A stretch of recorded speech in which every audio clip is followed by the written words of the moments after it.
right now, the Brooklyn Nets are playing a summer league game, and I have to find a way to cover both this Atlanta Dream game and the Nets game. I haven't watched the Nets game yet. I don't know what the fuck I'm supposed to take from it, but that's not here nor there. So I'm in a weird scheduling predicament. I'll figure that shit out later. You didn't ask for any of that. But in terms of the Atlanta Dream, I would just like to point out and say that this is a very dominant victory. Now, we didn't proper blow them out, but it was definitely a large double-digit lead that the Sky were not really able to come back from. There are multiple times where Chicago made their way back into the game and they made it interesting, but as I said on Twitter, which again, you should really follow me at Seventh Bond, what I said on Twitter was that the Dream, more so a general statement of good teams are able to take a punch in the mouth and kind of keep going and pull out the victory. That's what the good teams do. And the Dream literally did that. The Dream are finally an example of a good team. Now, I cover a lot of fucking basketball, especially over the years. I've covered championship contenders. I've covered literal trash cans. Like, I've seen it all. The ups, the downs, the mids, all of them. I've covered all the above. But one thing that I have to say I have not really partaken in is the experience of watching one of the good teams. I've seen championship contenders that I'm covering that kind of do their shit on the low here and there, but it's very rare where I see a team go out there and do what they're supposed to do. And what I mean by that is win the games you're supposed to and take on the type of challenges that you're supposed to as a good team. A good team might not be contenders. A good team might not do shit in the postseason, but a good team is able to take a couple punches in the fucking jaw and push through and get the victory. How many times in the past have we been battling our asses off and come back in a game against one of the good teams, but then just because they're a good team, they finish it out and we can't win the game? We finally got to experience what that means on the other side of the ball. And again, for me, I cover so many different fucking teams. It's just exciting that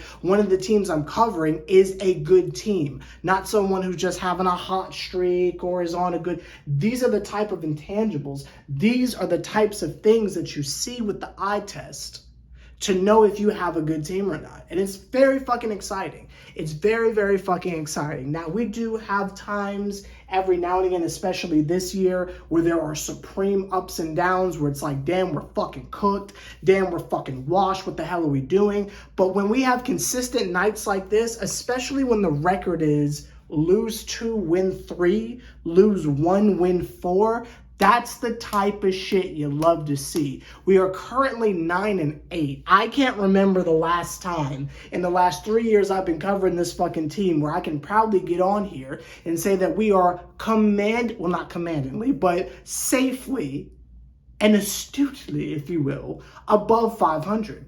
9-8 is absolutely beautiful. We done leapfrogged a bunch of niggas. There's a bunch of people with like 9 losses and shit like that. We ain't crossed that mark yet. We are 9-8. We should be back up to like 3rd or 4th place overall. More specifically for like Courtney and Kalia Copper and shit like that, like shout out to them. But I don't want to hear shit from your fan base. If your own fucking coach would rather be with the men, nigga, I'm surprised fucking Wade wasn't dragged more for this fucking atrocity right here. To be a goddamn assistant coach in Canada, that shit is crazy. I don't know how the fuck he's getting away with that shit and we're not dragging the fuck out of him. Oh, Kirk Franklin looking ass, but that's not even there. But even your own fucking coach didn't want to stick around for the shit show. So by all means, Chicago, stand the fuck down. We have whipped y'all asses twice. Sit the fuck down with that shit.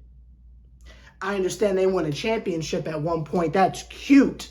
But nigga, you're not in our fucking league. You might be in our league by definition, but not in our metaphorical zone of dominance. Get your ass to the basement with the other basement dwellers and shit like that. Say what's good to Seattle for me. Say what's good to BG and the Mercury for me. Because y'all niggas ain't in our league. Y'all niggas ain't in our class. You got to put us in the conversation as these like upper mid-tier niggas. If I can make an example over the wrestling and shit like that, like we might not be Seth Rollins and we might not be fucking Roman Reigns and shit like that. But I mean, we gotta at least be, what's a good example of an upper mid-carder? We gotta at least be Randy Orton. You know what I mean? Like, you probably won't give him a championship anytime soon, but that's fucking Randy Orton. You know what I mean? Like, we gotta be upper mid-card at least. At least! Like, too good for a secondary belt, but you won't give him a championship type shit. Like, we gotta be Rey Mysterio style. Like, we'll never win the championship, but you might see us in the finals every now and again type shit. That's the type of league that we're in. I think the same type of conversations that you have about the Dallas Wings, you have to have the same conversations about the Atlanta Dream. And that's not just on the fucking record. That is how we play, and that is how we are manhandling these niggas back to back to back to back to back. We fucked up Washington. At some point, you're going to have to fucking give it up for us. At some fucking point, you got to give it up for us.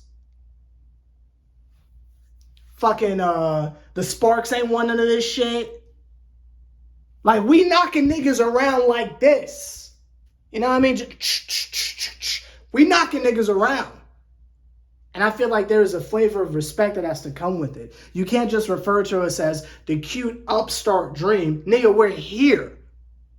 We've got 3 All-Stars on the team, a legitimate, solidifiable big 3 in Ryan Howard, Cheyenne Parker, and Alicia Gray. You've got the veteran leadership of Robinson, who I cannot believe made multiple shots tonight. You got Ariel on the bench where she fucking belongs. You got the homie AD.